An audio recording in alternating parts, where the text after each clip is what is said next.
Hello, welcome back to the A&A podcast. I'm Ashley, and today I'm here to talk about books, which I'm so excited about.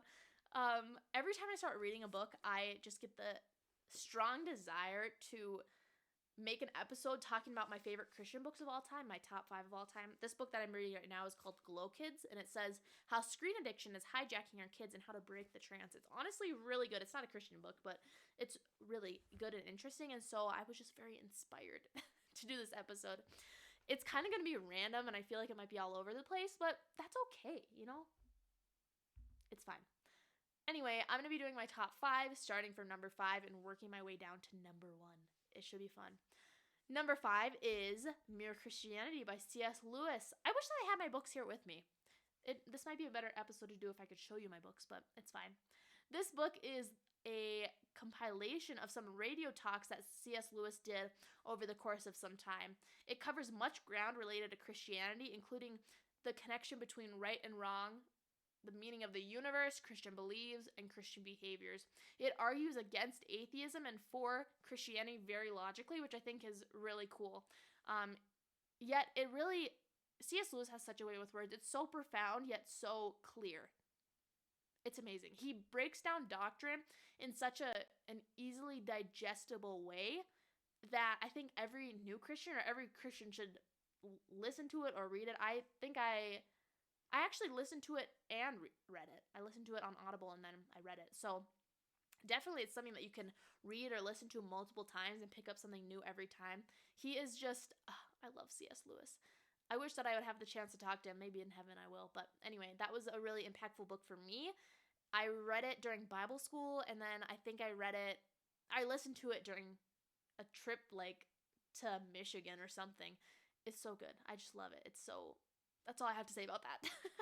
Number 4 is called Total Truth, Liberating Christianity from Its Cultural Captivity by Nancy Pearcey.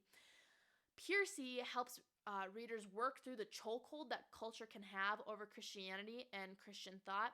I think that it's really impactful because there's lots of things in the world that one might not even realize are impacting their views of Christianity. Worldview can be so impacted by things that you don't even think about. And so she really breaks down these things that are so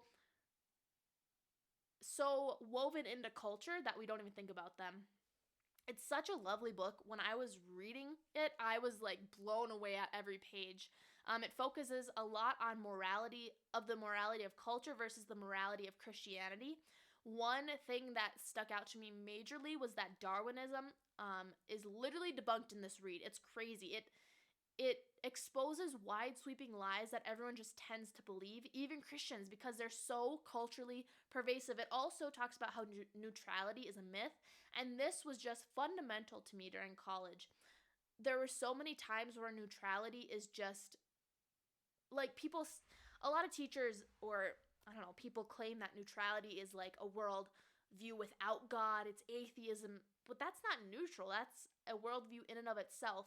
And so understanding that there's no neutrality was so beneficial to me. And I think it'll be beneficial to you too. This book is broken down into sections, and I wish I had it here with me again. There's, that the Darwinism Finch thing? Yeah, that's totally debunked. Or the Darwinism thing that has to do with the development of fetuses of different animals. And how the similarity between them connects us to a common ancestor. Well, it turns out that's fake. We were literally lied to, and I just, my whole worldview exploded when I read this book. So I think anyone would benefit from reading this book. She has a lot of other books that I haven't read, but I would totally love to read them. I think maybe my next read is going to be this book again because I would love to brush up on it. Number 3 is Tactics by Koukl. I hope that I'm saying it right. Basically, it just breaks down evangelism techniques in a really understandable way. He calls it the Columbo method. There's 3 different things that you can do in this evangelism technique to really help. And it really makes people think critically about what they're saying and instead of putting it on Christians to defend themselves when people attack, you basically ask questions to bring out their worldview, and it helps people, both Christians and non-Christians, think about their beliefs and rationalize them in a helpful way. Again, I read this during Bible college, and it totally flipped my view of apologetics on its head.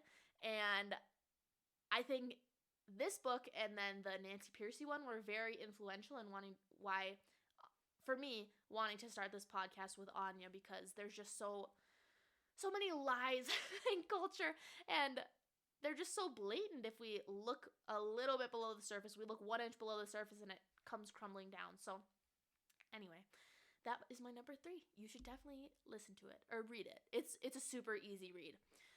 Number 2 is called The Great Sex Rescue by Joanna Sawatsky, Rebecca Gregory Lindenbach, and Sheila Wray Gregory. I can't say them. I'm so sorry. Rebecca and Sheila are actually a mother and daughter team. Sheila's the mom, Rebecca's the daughter. And they have like this blog, and it's basically about sex. I don't know how that happened, but it is. Before my husband and I got married, we read this book.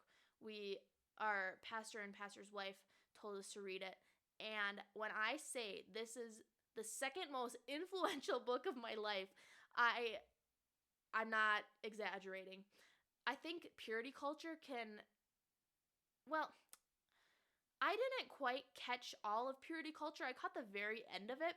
And so I think there were a lot of things that I thought about marriage and sex that weren't true. And I didn't really come to realize how pervasive those things were until I read this book.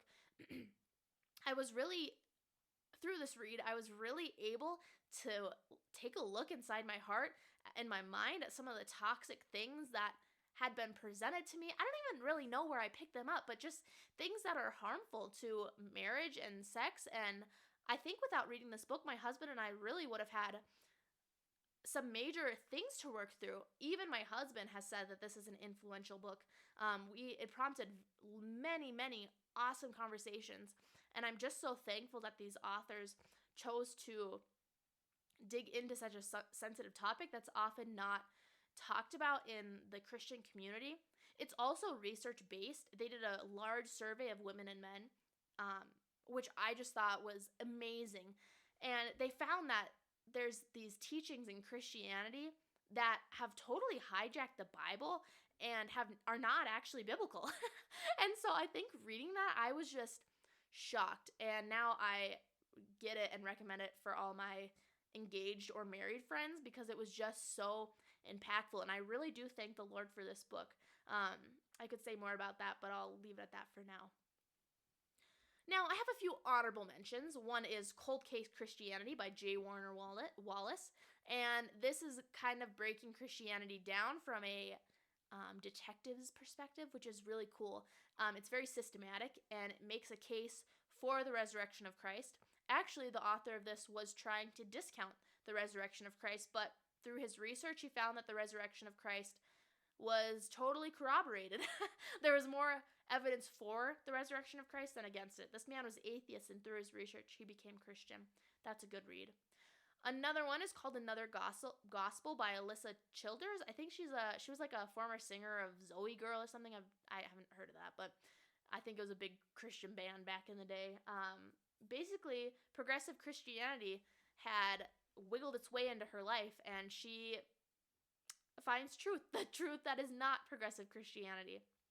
It's really interesting because it seems that purity culture comes from really legalistic sects, where the other end of the spectrum is this book is progressive Christianity. So there's progressive Christianity and legalistic Christianity, and neither of them are true. We got to find it in the middle. We got to find the gospel of Christ in the middle.